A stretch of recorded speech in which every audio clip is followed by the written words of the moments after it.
Hello everyone. तो कल के वीडियो में, लास्ट वीडियो में जो हमने देखा था वो कंडीशंस को देखा था। आज की वीडियो में हम कंडीशंस से रिलेटेड कुछ क्वेश्चंस करने वाले हैं। क्वेश्चन हम 2-3 क्वेश्चन करेंगे और क्वेश्चन का जो लेवल होगा वो इजी से लेके मॉडरेट के तरफ होगा। हम क्वेश्चन बहुत ही इजी लेवल से स्टार्ट करेंगे जिससे हमारा कंडीशन का जो कॉन्सेप्ट है वो धीरे धीरे बहुत ही अच्छा क्लियर होते चला जाएगा। तो चलिए टाइम बिना गवाए हुए हम पहले क्वेश्चन की तरफ चलते हैं। जो हमारा पहला क्वेश्चन है वो है टू चेक इवन और ऑड नंबर। हमारे पास हमको क्या करना है, पहला जो क्वेश्चन है वो चेक करना है इवन एंड ऑड। इवन और ऑड हमको पता है कि इवन कौन सा इवन नंबर होता है, कौन सा ऑड नंबर होता है। क्या कैसे होगा, मतलब सपोज मेरे पास एक ए है, उसके अंदर वैल्यू 11 है। हमें चेक करना है कि ये 11 जो है वो इवन है या ऑड है। ये इवन और ऑड कब होता है? इवन तब होता है जब इसको 2 से डिवाइड करने पे पूरी तरह से वो डिविजिबल हो जाए। और ऑड कब होता है? जब वो 2 से डिविजिबल नहीं हो, नॉट डिविजिबल बाई 2। तो कैसे चेक करेंगे कि डिविजिबल है कि नहीं है? तो हमारे पास, हम लोगों को पता है, हम लोगों के पास एक ऑपरेटर है हमारे, जो हम लोगों ने ऑलरेडी ऑपरेटर में पढ़ा है, मॉडुलस ऑपरेटर। इसका यूज करते हैं हम लोग रिमाइंडर निकालने के लिए। तो अगर मैं बात करूं कि 11 मॉडुलो 2 करूं मैं, तो इसकी वैल्यू क्या आएगी? तो देखो, अगर 2 से मैं 11 में डिवाइड करूं, 2 5 जा 10, रिमाइंडर क्या आया? 1 आया। So since the reminder is 1, इसका मतलब ये 11 डिविजिबल नहीं है। ये 11 डिविजिबल नहीं है, तो 11 डिविजिबल नहीं है मतलब 11 क्या है? ऑड है। ठीक है, मैं एक और नंबर लेता हूं, मैं लेता हूं 14। अब मैं करता हूं 14 मॉडुलो 2। 14 मॉडुलो 2। अब मैं 14 मॉडुलो 2 की बात करूं तो 14 को 2 से डिवाइड करते हैं, तो क्या हुआ? 2 7 जा 14, कट गया पूरी तरीके से। रिमाइंडर क्या है? 0। तो जब रिमाइंडर 0 है इसका मतलब ये क्या हो गया? इवन। तो हम लोग को समझ में आ गया कि इस तरीके से हम लोग मॉडुलस ऑपरेटर का यूज करके यहाँ पे हम लोग इवन और ऑड निकाल सकते हैं। तो चलिए इसका कोड कैसे करते हैं, लेट्स चेक। कोड करने के लिए हमको सिंपल मुझे क्या करना पड़ेगा? सबसे पहले तो एक स्कैनर क्लास का ऑब्जेक्ट बनाना पड़ेगा, वो हम लोग कोड में डायरेक्टली करेंगे। मैं स्कैनर क्लास का एक ऑब्जेक्ट बनाना पड़ेगा, न्यू स्कैनर करके इस तरीके से। सबसे बाद हमको एक नंबर देना पड़ेगा। सपोज मैंने एक नंबर नॉर्मली ले लिया, इंट नम। अभी मैं इस क्लास का स्कैनर क्लास का ऑब्जेक्ट नहीं बनाता हूँ, सीधे नंबर लेता हूँ, इंट नम इक्वल टू 11। अब मुझे इसको चेक करना है कि ये इवन है या ऑड है। तो हमको कंडीशन पता है, इफ नम जो है, कब कंडीशन कब लगेगा? नम अगर मॉडुलो 2 करेंगे, अगर हम 2 से मॉडुलो करते हैं और उसका रिमाइंडर 0 आ जाता है तो इवन होगा। अगर उसका रिमाइंडर 0 नहीं आता है तो ऑड होगा, सिंपल। तो अगर मैं मॉडुलो 2 करूं और इसका जो रिमाइंडर होगा, इसका जो आउटपुट होगा वो क्या होगा? 0 या 1 होगा, 0 होगा या 0 से ज्यादा दूसरा कुछ होगा। तो अगर इसका आउटपुट 0 होगा तो इस केस में हम क्या कर रहे होंगे? हम कर देंगे यहाँ पे प्रिंट इवन। एल्स केस में अगर 0 नहीं है, अब 0 के अलावा कोई भी हमारा रिमाइंडर है तो हमारा आंसर क्या होगा? आंसर हमारा ऑब्वियस सी बात है, ऑड होगा। अगर 0 रिमाइंडर नहीं है मतलब वो 2 से डिविजिबल नहीं है तो ऑड होगा। और हर केस में 1 ही होगा, बिकॉज 2 से डिवाइड करने पे या तो 0 आएगा या तो रिमाइंडर 1 आएगा। चलिए इसको हम लोगों ने यहाँ पे कोड समझा। अब हम इसको सीधे चलते हैं VS कोड पे, कोड करते हैं और फिर उसको हम एक बार आके समझेंगे। तो VS कोड पे हम आते हैं। अपने VS कोड पे आने के बाद हम लोगों ने प्रॉब्लम वाला फोल्डर ओपन करके रखा है और इसी फोल्डर के अंदर हम लोग कोड करते हैं। यहाँ पे सबसे पहले हम लोग यहाँ पे एक नया फाइल बनाते हैं और नया फाइल रखते हैं इवन डॉट जावा नाम का मैंने एक फाइल बना लिया। और इवन देखो, इवन क्लास का ऑलरेडी बन के आ गया। मैंने इसमें एक मेन मेथड बना लिया और इस मेन मेथड के अंदर मैंने सबसे पहले क्या करना है, स्कैनर क्लास का ऑब्जेक्ट ले लेना है जिससे मैं इनपुट ले पाऊँ। स्कैनर SC इक्वल टू मैंने कर लिया new scanner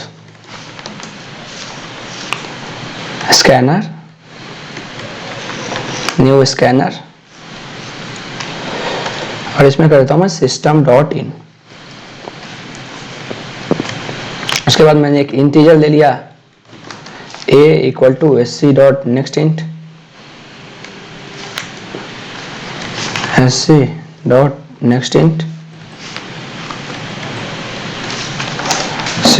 next what is happening, next int मैंने ले लिया। अब मुझे क्या करना है, कंडीशन चेक करना है। इफ एज मॉड्यूलो 2 जो है अगर इक्वल टू है 0 के, इस केस में क्या करो, इस केस में प्रिंट कर दो क्या, इवन। अगर ये 2 के इक्वल नहीं है तो इस केस में क्या कर दो, ऑड। ऑड। इस तरीके से हमारा कोड हो गया। अब मैं अगर इसको रन करो, let's run the this code, मैं यहाँ पे क्लिक करके रन कोड करता हूँ, let's see. Okay, it is saying some error, let me run again. Save नहीं किया था मैंने। नाउ यू कैन सी यहाँ पे इनपुट मांग रहा है। मैंने इनपुट सपोज 23 दिया। 23 क्या है, 23 एक ऑड नंबर है, तो जैसे मैंने एंटर किया ये ऑड आ रहा है। मैं एक बार फिर से रन करता हूँ इसको, कोड को मैंने फिर से रन किया। मैंने दिया 22, लेट इट बी रन। मैंने फिर से रन किया, मैंने किया 22, एंटर किया, ये आ रहा है इवन। तो इस तरीके से हमारा कोड काम कर रहा है। ये किस तरीके से काम कर रहा है, एक बार हम फिर से इस कोड को समझते हैं और फिर हम आगे दूसरे क्वेश्चन की तरफ चलेंगे। देखो हमने सबसे पहले क्या इनपुट दिया, 23। तो क्या हुआ होगा समझो। सबसे पहले तो इनपुट आया होगा यहाँ पे, इफ में चेक होगा, इफ क्या 23 मॉड्यूलो 2 जो है वो इक्वल टू 0 के है, इक्वल टू 0 के है। तो 23 मॉड्यूलो 2 निकलेगा। 23 मॉड्यूलो 2 कैसे निकलता है, 2 से डिवाइड हुआ होगा, 2 10 जा 20, 2 11 जा 22, और यहाँ से रिमाइंडर क्या आ गया, 1। तो ये 1 क्या इक्वल टू है 0 के, कंडीशन फॉल्स हो गया। जैसे ये कंडीशन फॉल्स हो गया तो इफ वाला पार्ट तो एग्जीक्यूट ही नहीं होगा, ये कंडीशन क्या हो गया, फॉल्स हो गया। अब ये कंडीशन जहां फॉल्स हो गया तो हमारा इफ वाला एग्जीक्यूट ही नहीं होगा। जब इफ एग्जीक्यूट नहीं होगा तो क्या एग्जीक्यूट होगा, एल्स वाला पार्ट एग्जीक्यूट होगा। तो एल्स वाले में हमको क्या प्रिंट करना है, ऑड। तो इसने क्या प्रिंट कर दिया, ऑड। ठीक है, अब अगला इनपुट दिया मैंने 22। अब अगेन 22 के लिए चेक होगा यहाँ पे, 22 मॉड्यूलो 2 इक्वल टू 0। क्या 22 से 2 में डिवाइड करेंगे, क्या 0 है। देखो 22 से 2 में 22 में डिवाइड करेंगे तो 2 11 जा 22, कट गया सब, रिमाइंडर क्या आ गया, 0। तो क्या 0 इक्वल टू 0 के, कंडीशन ट्रू हो गया। कंडीशन ट्रू हो गया तो इवन प्रिंट हो जाएगा। तो इस तरीके से हमारा ऑड एंड इवन का प्रोग्राम काम करता है। ठीक है, अब अगले वीडियो में हम दूसरा क्वेश्चन कर रहे होंगे। आज की वीडियो में बस एक ही क्वेश्चन रखते हैं। चलो एक और क्वेश्चन हम लोग कर ही लेते हैं। सपोज हमारे पास 3 नंबर दिया हुआ है, हमें 3 नंबर दे रखा है। सपोज मेरे पास एक नंबर दिया 10, 20 एंड 26। मुझे क्या करना है, मुझे इन तीनों में से ग्रेटेस्ट नंबर फाइंड करना है, विच नंबर इज ग्रेटेस्ट। तो हम लोग चेक कर सकते हैं। सपोज हमारे पास क्या 10 बड़ा है 20 से। अगर मैं बोलूं a इक्वल टू 10 है, b इक्वल टू 20 है एंड c इक्वल टू 26 है। हमारे पास 3 नंबर है a, b एंड c। अगर मैं इसकी बात करूं कि क्या ये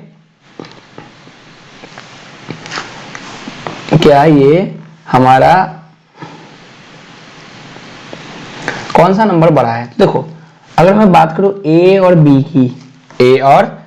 की, तो a क्या है 10 है, a क्या है 10 है और b क्या है 20 है। तो 10 और 20 में कौन बड़ा है, 20 बड़ा है। तो अब मैं 10 और 20 में अगर 20 बड़ा है तो मैं 20 को कंपेयर कर सकता हूँ c के साथ।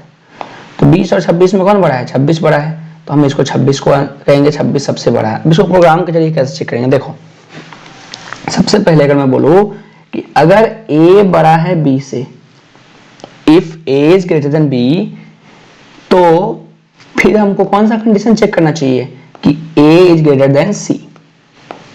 अगर a b से बड़ा है तो a c से भी बड़ा होना चाहिए। अगर ये दोनों से बड़ा है तो a बिगेस्ट है। अगर मैं b बड़ा कब हो सकता है, b बड़ा तब हो सकता है अगर b is greater than a and b is also greater than c, it means b is the greatest. c कब बड़ा हो सकता है, c अगर ग्रेटर देन a के है और c is greater than b के है तो c सबसे बड़ा हो सकता है। ठीक है, तो चलो इसको हम कोड करते हैं। मैं यहाँ पे आता हूँ और एक नया फाइल बनाता हूँ बिगेस्ट नंबर नाम का। बिगेस्ट मैं जावा एक नया क्लास बनाता हूँ बिगेस्ट नंबर। इसके अंदर मैंने एक मेन मेथड लगाया और इसके अंदर मैं क्या करता हूँ, इसके अंदर मैं करता हूँ एक नंबर लेता हूं मैं इंटीजर टाइप का a, मैं एक यहाँ पे स्कैनर क्लास से लेता हूँ, चलो scanner sc equal to new scanner system dot in, मैंने ये कर दिया। उसके बाद जैसे ही मैंने ये किया, व्हाट इज हैपनिंग, अब मुझे एक इंटीजर लेना है a जो लेगा input sc dot next int, फिर एक इंटीजर लेना पड़ेगा हमको b जो भी लेगा एक इनपुट, और एक इंटीजर देना पड़ेगा c, ये भी हमें इनपुट निकाल के देगा। अब मुझे चेक करना है कि if a अगर बड़ा है b से एंड a जो है वो c से ही बड़ा है, इस केस में क्या होगा, मुझे प्रिंट कर सकता हूं मैं यहाँ पे क्या a as biggest as largest कह लो। अगर ऐसा कंडीशन होता है तो एल्स इफ, अब यहाँ पे हम एल्स इफ लगा सकते हैं। अगर ये कंडीशन फॉल्स है तो हम क्या कर सकते हैं यहाँ पे else if, sorry else if में हम क्या लिख सकते हैं, एल्स इफ में क्या कंडीशन लगा सकते हैं, एल्स इफ में हम लिख सकते हैं कि अगर b बड़ा है a से एंड b बड़ा है c से, इस केस में जो हमारा आउटपुट होगा वो क्या होगा, b is greatest, b is largest. और ये अगर b भी बड़ा नहीं है a भी बड़ा नहीं है तो सिंपल एल्स कंडीशन क्या प्रिंट होगा, c इज लार्जेस्ट। अब मैं इस कोड को अगर रन करूं, just let it be run, okay मैंने इसको सेव किया, मैं रन किया, again let me run again, now it is asking for the input, मैंने दिया 10, मैंने दिया 20, मैंने दिया 30, ऐसे मैंने एंटर किया 30 इज लार्जेस्ट। मैं एक बार और रन करता हूं कोड को, मैंने दिया 12, मैंने दिया 13, मैंने दिया 15, let's run again, 15 is largest. मैं अगेन रन करता हूं,